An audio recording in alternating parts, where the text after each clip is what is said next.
नमस्कार विद्यार्थियों, आज हम कक्षा 6 की संस्कृत व्याकरण का 12वां अध्याय पढ़ेंगे। विद्यार्थियों, इस अध्याय में हम शब्द रूप के विषय में पढ़ेंगे। तो आइए देखते हैं। भाषा की लघुत्तम इकाई वर्ण अथवा ध्वनि वह रूप है जिसके टुकड़े नहीं किए जा सकते। आपने पिछले भी अध्याय में पढ़ा था कि भाषा की सबसे छोटी इकाई जो है वह वर्ण है। ध्वनि का लिखित रूप वर्ण कहलाता है और इसके हम टुकड़े नहीं कर सकते। ये जो भाषा की लघुत्तम इकाई है ये अविभाज्य है, इसका विभाजन नहीं हो सकता। और वर्णों से शब्द और शब्दों से वाक्य बनते हैं। ये जब वर्णों का सार्थक मेल होता है तो शब्द बनते हैं और शब्दों के मेल से वाक्य बनता है। संस्कृत में शब्द निम्नलिखित दो प्रकार के होते हैं। तो देखिए, संस्कृत भाषा जो है इसमें शब्दों को दो भागों में विभाजित किया गया। दो प्रकार के शब्द होंगे। तो पहला, ऐसे शब्द जिनका रूप वाक्य के अन्य शब्दों के कारण बदल जाता है। नंबर 1 पर वे शब्द हैं जिनका रूप वाक्य में अन्य शब्द जो हैं उनके कारण बदल जाता है। और दूसरे ऐसे शब्द हैं जिनके रूप सदैव एक समान रहते हैं। जिनके रूप हमेशा कैसे रहते हैं? एक समान रहते हैं, उनका रूप कभी नहीं बदलता। आपने पिछले अध्याय में पढ़ा था अव्यय के विषय में। तो अव्यय ऐसा शब्द है जो कभी बदलता नहीं है। अव्यय में वे शब्द शामिल होते हैं जिनका रूप किसी भी तरीके से नहीं बदलता। तो ऐसे शब्द जिनका रूप सदैव एक समान रहता है, ठीक है। बदलने वाले शब्दों में अब जो ऊपर वाला है, ये जो बदलने वाले हैं, इनमें होते हैं संज्ञा, सर्वनाम, विशेषण तथा क्रियावाचक शब्द होते हैं। तो संज्ञा, सर्वनाम, विशेषण और क्रियावाचक शब्द, इनके रूप तो बदल जाते हैं, ठीक है, लेकिन अव्यय जो होते हैं उनके रूप कभी नहीं बदलते हैं। और नए बदलने वाले शब्दों में सदा, यदा, कदा आदि अव्यय शब्द होते हैं। तो ये जो अव्यय शब्द हैं ये कभी नहीं बदलते हैं। पठितुम, कृत्वा आदि क्रियाओं के रूप हैं। ये जो रूप हैं ये क्रियाओं के रूप हैं, ठीक है। पठ धातु है, ठीक है। पठ धातु से क्रिया बनाएंगे हम और उस क्रिया के अनेक रूप हो जाते हैं। तो ये पठितुम, कृत्वा, ये जो रूप हैं ये क्रियाओं के रूप हैं, ठीक है। हिंदी में कर्ता, कर्म आदि के संबंध को बताने के लिए संज्ञा अथवा सर्वनाम शब्द के आगे ने, को, से आदि संबंधवाचक शब्द जोड़ दिए जाते हैं। देखिए, हिंदी में क्या होता है, संज्ञा या सर्वनाम का जब हम किसी के साथ संबंध बताते हैं, संबंध स्थापित करते हैं, तो उनके साथ हमें ने, को, से आदि संबंधवाचक शब्द जोड़ने होते हैं। जैसे राम ने, है ना, मोहन को, तो ने, को, ठीक है ना, श्याम से। तो इस प्रकार से हमें संबंध स्थापित करने के लिए संबंधवाचक शब्दों को जोड़ना पड़ता है। किंतु संस्कृत में इसको प्रकट करने के लिए संज्ञा या सर्वनाम का रूप ही बदल दिया जाता है।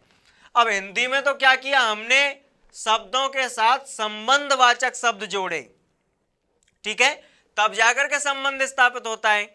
लेकिन संस्कृत में क्या होता है कि संस्कृत में जो संज्ञा और सर्वनाम जो है इनके रूप को ही हम बदल देते हैं और इनका रूप बदल देने पर वह अर्थ प्रदान होता है जो इच्छित अर्थ है। अर्थात जो अर्थ निकालना हम चाहते हैं ने, को, से, तो इनका रूप बदलने से वह अर्थ प्राप्त हो जाता है। तो रूप बदल दिए जाते हैं। जैसे राम है, तो यहां राम है का अर्थ क्या होगा, राम ने। हिंदी में हमको राम के साथ ने अलग से जोड़ना पड़ेगा। जबकि संस्कृत में राम जो है उसके पीछे विसर्ग लगा देने मात्र से अर्थ हो जाता है राम ने, और राम जो है इसका रूप चेंज हो जाता है। इसी प्रकार से रामम, ठीक है, तो राम मूल शब्द है, इसमें अम जोड़ दिया हमने, हो गया रामम, अर्थ देगा राम को। रामाय, तो राम मूल शब्द है, आय जोड़ दिया रामाय, अर्थ प्रदान करेगा राम के लिए।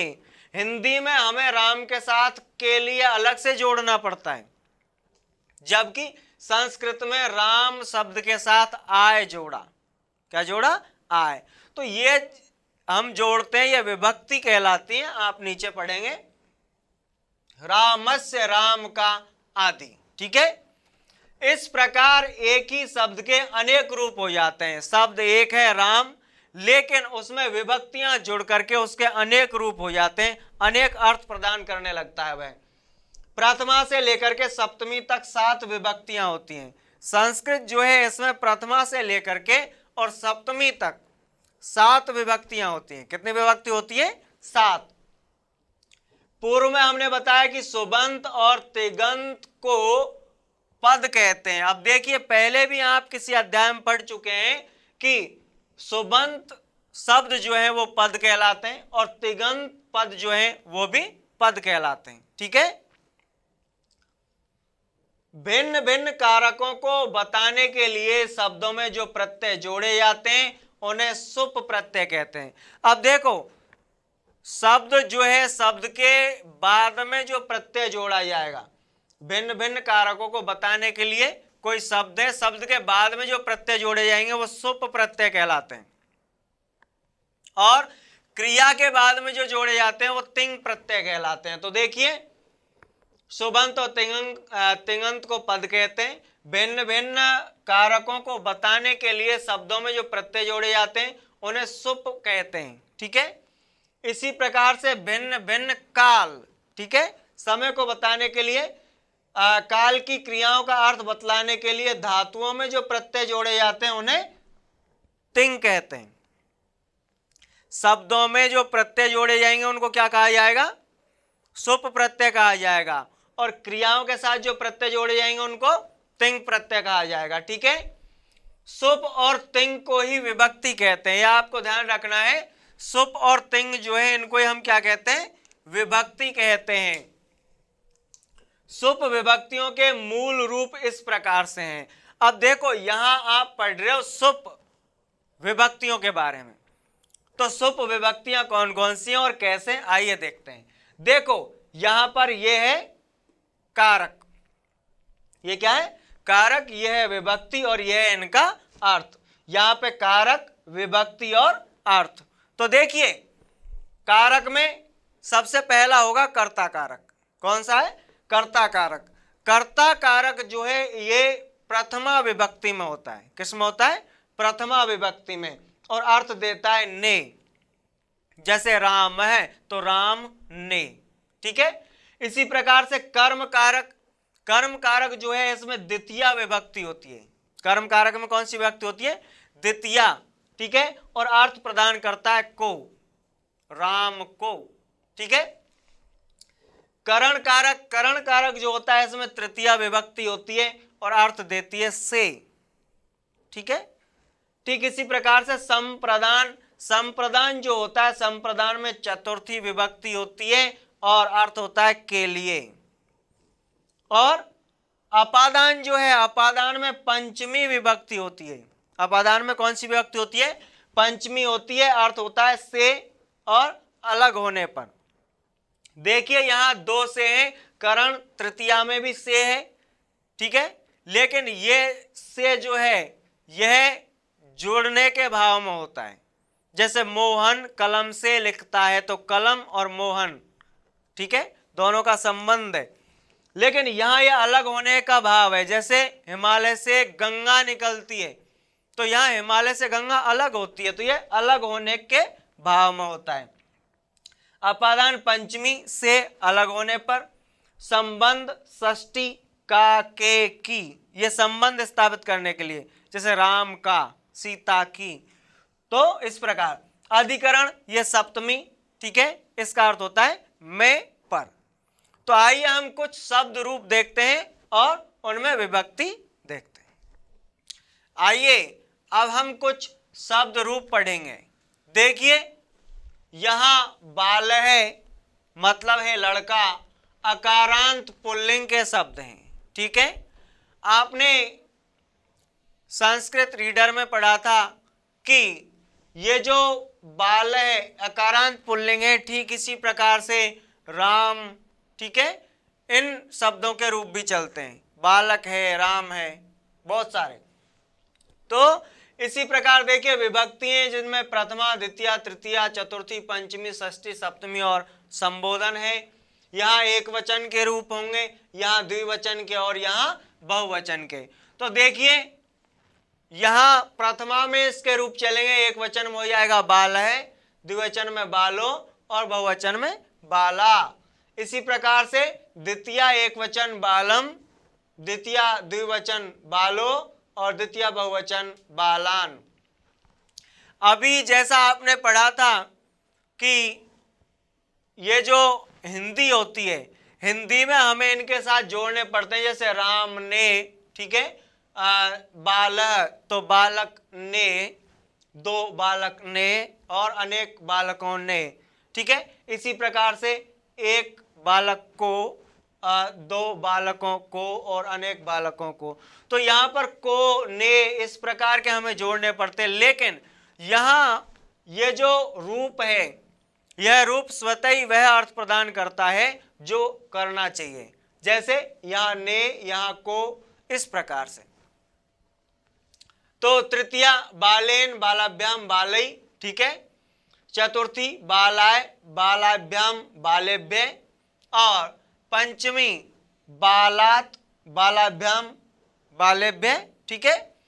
इसी प्रकार से षष्ठी जो है बालस्य, बालयो, बालानाम और सप्तमी बाले, बालयो, बालेसु। संबोधन हे बाल है, हे बालो और हे बाला। तो देखिए इस प्रकार से ये अलग अलग विभक्तियों में ये शब्द के रूप बन जाते हैं। ये जो जितने सारे शब्द रूप हैं इनमें सब में पीछे सुप प्रत्यय जुड़ा होता है। जैसे बाल एक शब्द है लेकिन सुप प्रत्यय से यहाँ विसर्ग जुड़ जाता है। यहाँ बाल वह मूल शब्द रहेगा लेकिन सुप प्रत्यय की वजह से यहाँ औ जुड़ गया। ये जो सुप प्रत्यय है सु ओ जस, ठीक है, तो वो भी तीनों वचनों में और सातों विभक्तियों में चलते हैं, सु ओ जस, इस प्रकार से। तो बाल में सु जुड़ा, विसर्ग हो गया, ओ जुड़ा, बालो हो गया, जस जुड़ा, जुड़ेगा, बाला हो जाएगा। तो इसके रूप परिवर्तित होते हुए इस प्रकार से शब्द रूप बनाते हैं। आइए फिर अगला देखते हैं। तो देखिए यहाँ पर ये सखी, मित्र, इकारांत पुल्लिंग शब्द है, इसके रूप किस प्रकार से चलेंगे। ठीक है, अर्थ वही होगा जिस प्रकार से मित्र, ठीक है, हिंदी के अनुसार चले तो ये मित्र ने, दो मित्रों ने, ठीक है, और अनेक मित्रों ने। इसी प्रकार से मित्र को, दो मित्रों को और अनेक मित्रों को। तो इस प्रकार से इनका अर्थ यहाँ पर निकलता है। तो विभक्ति एक वचन, द्विवचन, बहुवचन, प्रथमा, द्वितीया से लेकर के संबोधन तक। तो प्रथमा में, प्रथमा एक वचन में हो जाएगा सखा, प्रथमा द्विवचन सखायो और प्रथमा बहुवचन सखाय है। द्वितीया एक वचन सखायम, द्वितीया द्विवचन सखायो, द्वितीया बहुवचन सखीन। तृतीया एक वचन सख्या, तृतीया द्विवचन सखीभ्याम और तृतीया बहुवचन सखी भी। इसी प्रकार चतुर्थी एक वचन सखे, चतुर्थी द्विवचन सखीभ्याम और चतुर्थी बहुवचन सखीभ्य। पंचमी एक वचन सख्यु, पंचमी द्विवचन सखीभ्याम और पंचमी बहुवचन सखीभ्य। ठीक है, षष्ठी में सख्यु, सख्यो, सखीनाम और सप्तमी में सख्यो, सख्यो, सखीसु। और संबोधन जो है सप्तमी जिसमें सख्यो, सख्यो, सखीसु और संबोधन में हो जाएगा हे सखे, हे सखायो और हे सखाए। तो इस तरीके से देखा आपने अकारांत पुल्लिंग के रूप जो है वो किस प्रकार चलते हैं और इकारांत स्त्री, इकारांत पुल्लिंग शब्द जो है सखी, इसके किस प्रकार से चलते हैं। आइए अब कुछ और शब्द रूप देखते हैं। हमारा अगला शब्द रूप जो है वह है गुरु, उकारांत पुल्लिंग शब्द। ठीक है, तो देखिए यहां भी वही विभक्ति में हमने लिया प्रथमा, द्वितीया, तृतीया, चतुर्थी, पंचमी, षष्ठी, सप्तमी और संबोधन। ठीक है, एक वचन, द्विवचन और बहुवचन। तो तीनों वचनों में ये सातों विभक्ति में हम इसके रूप पढ़ेंगे। तो देखिए गुरु क्या हो जाएगा, प्रथमा एक वचन में गुरु, प्रथमा द्विवचन गुरु। इसमें आपको ध्यान रखना है ये जो ऊ है यानी बड़ी मात्रा होगी, तो गुरु गुरु गुरुवः है, ये प्रथमा बहुवचन में गुरुवः हो जाएगा। इसी प्रकार से द्वितीया एक वचन गुरुम, द्वितीया द्विवचन गुरु और द्वितीया बहुवचन गुरुन। इसी प्रकार से तृतीया एक वचन जो है इसमें क्या हो जाएगा, गुरुणा। क्या होगा, गुरुणा।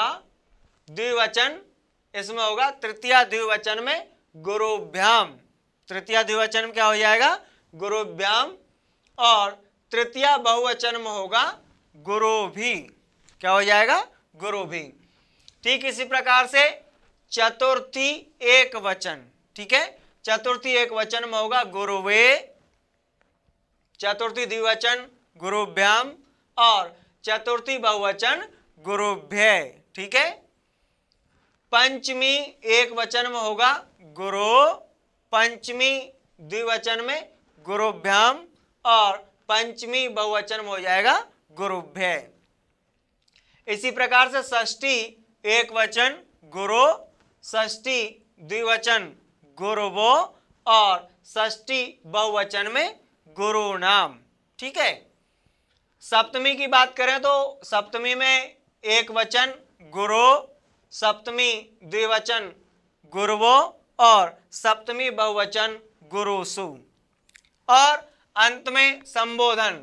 तो देखिए संबोधन एक वचन में होगा हे गुरु, द्विवचन में होगा हे गुरु और बहुवचन में होगा हे गुरुवै। ठीक है, तो इसे याद करना जरूरी होता है। देखिए जैसे गुरु गुरु गुरुवै, गुरुम गुरु गुरुन, गुरुणा गुरुभ्याम गुरुभि, गुरुवे गुरुभ्याम गुरुभ्य, गुरु गुरुभ्याम गुरुभ्य, गुरु गुरुवो गुरुणाम, गुरु गुरुवो गुरुसु और हे गुरु हे गुरु हे गुरुवै। ठीक है, तो इस प्रकार से आपको गुरु उकारांत पुल्लिंग शब्द के रूप याद करने हैं। अब अगले शब्द रूप की मैं बात कर रहा हूं। अगला शब्द रूप जो है हमारा है पितृ। इसका हिंदी में अर्थ होता है पिता। ठीक है, पितृ हिंदी में अर्थ होगा पिता। ये ऋकारांत पुल्लिंग शब्द है। देखिए इकारांत उकारांत अकारांत जो भी है इन सब के बारे में आपने पढ़ा है। यहाँ त्रि ये पितृ, ठीक है, तो ये ऋकारांत होगा। क्या होगा, ऋकारांत। तो देखिए इसी प्रकार से वही फॉर्मूला है, विभक्तियां हैं जो प्रथमा से लेकर के सप्तमी तक और फिर संबोधन। इसके बाद में यहाँ वचन है एक वचन, द्विवचन और बहुवचन। तो तीनों वचनों में और सातों विभक्तियों में हम इनके रूप पढ़ेंगे। तो हमारे पास शब्द जो है वह है पितृ यानी पिता, ऋकारांत पुल्लिंग। तो देखिए प्रथमा एक वचन में पिता, प्रथमा द्विवचन में पितरो, प्रथमा बहुवचन में पितरय। ठीक है, तो पिता पितरो पितरय हो जाएगा। द्वितीया एक वचन पितरम, द्वितीया द्विवचन पितरो और द्वितीया बहुवचन पितृन। क्या हो जाएगा, पितृन। ठीक इसी प्रकार से तृतीया एक वचन पित्रा, तृतीया द्विवचन पितृभ्याम, तृतीया बहुवचन पितृभि। चतुर्थी एक वचन पित्रे, चतुर्थी द्विवचन पितृभ्याम और चतुर्थी बहुवचन पितृभ्य। ठीक है, पंचमी एक वचन पितु, पंचमी द्विवचन पितृभ्याम और पंचमी बहुवचन पितृभ्य। षष्ठी एक वचन पितु, षष्ठी द्विवचन पित्रो और षष्ठी बहुवचन क्या हो जाएगा, पितृणाम। सप्तमी एक वचन पितृ, षष्ठी द्विवचन पित्रो और षष्ठी बहुवचन पितृषु। संबोधन में हे पितय, ठीक है, हे पितरो और हे पितृ, ठीक है। तो अब हम इसे बोलेंगे, तो बोल करके याद करना इसको बहुत जरूरी होता है, ठीक है, आपको याद होना चाहिए। तो देखिए, पिता पित्रो पितृ, पितरम पित्रो पितृन, पितरम पित्रो, ठीक है, पितरम पित्रो पितृन और पित्रा पितृभ्याम पितृभि, पितृ पितृभ्याम पितृभ्य, पितु पितृभ्याम पितृभ्य, पितु पित्रो पितृणाम और पितृ पित्रो पितृषु और हे पितय हे पित्रो हे पितृ। तो इस प्रकार से पितृ ऋकारांत पुल्लिंग शब्द जो है इसके रूप आपने पढ़े। तो आइए अब हम आगे कुछ अन्य शब्द रूप पढ़ते हैं, ठीक है। हमने पुल्लिंग शब्दों के शब्द रूप पढ़े, अब हम स्त्रीलिंग शब्दों के शब्द रूप पढ़ेंगे, जिनमें पहली बार बालिका। बालिका का हिंदी अर्थ होता है लड़की। ये बालिका अकारांत स्त्रीलिंग है। अकारांत इसलिए क्योंकि बालिका यहाँ ये आ है, यानी इस शब्द के अंत में आ बोलता है, इसलिए यह कैसा होगा, अकारांत होगा। और बालिका ये स्त्रीलिंग में आता है, इसलिए स्त्रीलिंग, तो यह हो जाएगा अकारांत स्त्रीलिंग शब्द, ठीक है। तो बालिका लड़की अकारांत स्त्रीलिंग शब्द, ठीक है। आइए इसके शब्द रूप देखते हैं। तो विभक्ति और वचन, इसका प्रथमा विभक्ति एक वचन में बालिका, प्रथमा विभक्ति द्विवचन बालिके, प्रथमा विभक्ति बहुवचन बालिकः, द्वितीय विभक्ति एक वचन बालिकाम, द्वितीय विभक्ति द्विवचन बालिके और द्वितीय विभक्ति बहुवचन बालिका।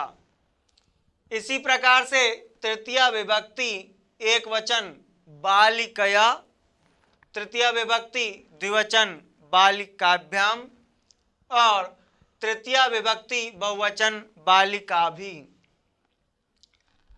चतुर्थी विभक्ति एक वचन बालिकायै, चतुर्थी विभक्ति द्विवचन बालिकाभ्याम और चतुर्थी विभक्ति बहुवचन बालिकाभ्य। पंचमी विभक्ति एक वचन बालिकाया, पंचमी विभक्ति द्विवचन बालिकाभ्याम और पंचमी विभक्ति बहुवचन बालिकाभ्य। षष्ठी विभक्ति एक वचन बालिकाया, षष्ठी विभक्ति द्विवचन बालिकयो, षष्ठी विभक्ति बहुवचन बालिकानाम। सप्तमी विभक्ति एक वचन बालिकायाम, सप्तमी विभक्ति द्विवचन बालिकयो और सप्तमी विभक्ति बहुवचन बालिकासु। ठीक इसी तरह संबोधन हे बालिके, हे बालिके, हे बालिका। संबोधन में क्या हो जाएगा, हे बालिके, हे बालिके, हे बालिका। तो देखिए इसे हम कंटिन्यू बोलेंगे। तो देखिए बालिका, बालिके, बालिका, क्या हो जाएगा, बालिका, बालिके, बालिका, बालिकाम, बालिके, बालिका, बालिकया, बालिकाभ्याम, बालिकाभि।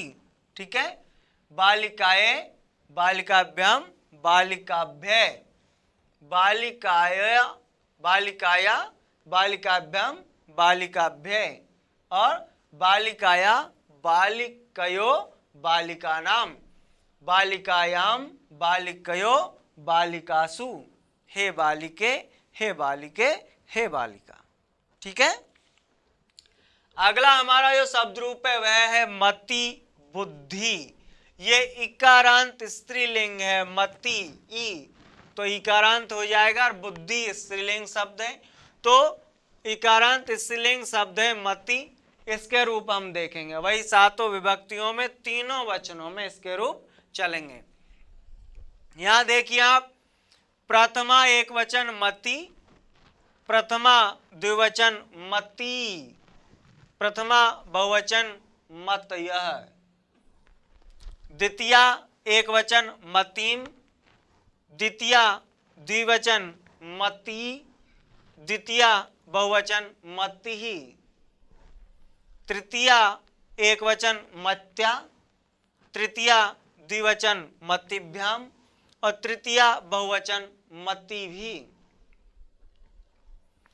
चतुर्थी एक वचन मत्यई, चतुर्थी द्विवचन मतिभ्याम और चतुर्थी बहुवचन मतिभ्य, पंचमी एक वचन मत्या, पंचमी द्विवचन मतिभ्याम और पंचमी बहुवचन मतिभ्य, षष्ठी एक वचन मत्या, षष्ठी द्विवचन मत्यो और षष्ठी बहुवचन मतीनाम, सप्तमी एक वचन मत्याम, सप्तमी द्विवचन मत्यो और सप्तमी बहुवचन मतीसु।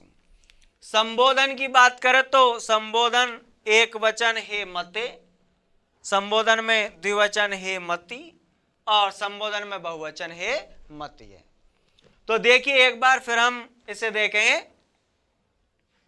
तो देखिए मति मति मतिय, मति मति मति, मत्या मतिभ्याम मतिभिः, मत्यई मतिभ्याम मतिभ्यः, मत्या मतिभ्याम मतिभ्यः, मत्या मत्यो मतीनाम, मत्याम मत्यो मतिसु और हे मते हे मति हे मति है। ठीक है, आइए अब हम अगला शब्द रूप देखते हैं।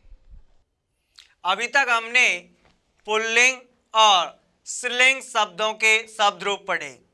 अब हम नपुंसकलिंग पत्र के रूप पढ़ेंगे।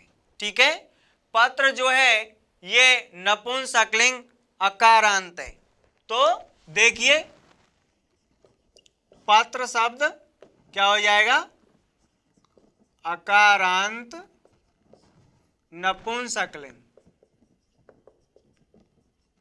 ठीक है, तो नपुंसकलिंग अकारांत पत्र जो है इसके हम रूप पढ़ेंगे। आइए देखिए, वही सातों विभक्तियों में इसके रूप हैं तीनों वचनों में। तो देखिए प्रथमा एक वचन पत्रम, प्रथमा द्विवचन पत्रे और प्रथमा बहुवचन पत्राणि, द्वितीया एक वचन पत्रम, द्वितीया द्विवचन पत्रे और द्वितीया बहुवचन पत्राणि।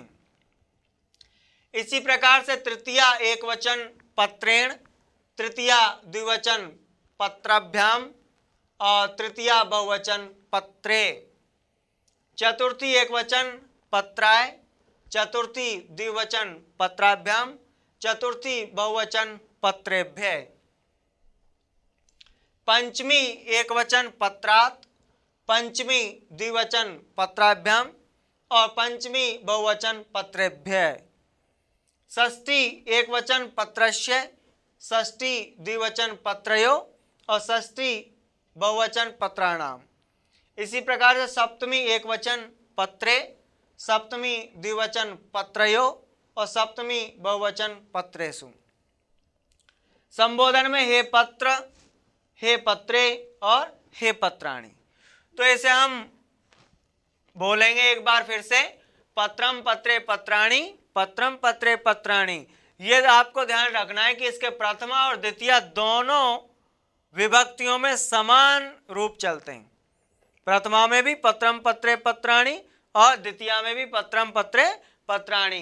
तृतीया से पत्रेण पत्राभ्याम पत्रैः, पत्रात् पत्राभ्याम पत्रेभ्यः, पत्रात् पत्राभ्याम पत्रेभ्यः, पत्रस्य पत्रयो पत्राणाम, पत्रे पत्रयो पत्रेषु, हे पत्र, हे पत्रे और हे पत्राणि। ठीक है, तो इस प्रकार से आपके शब्द रूप होते हैं। आइए अब हम आगे देखते हैं।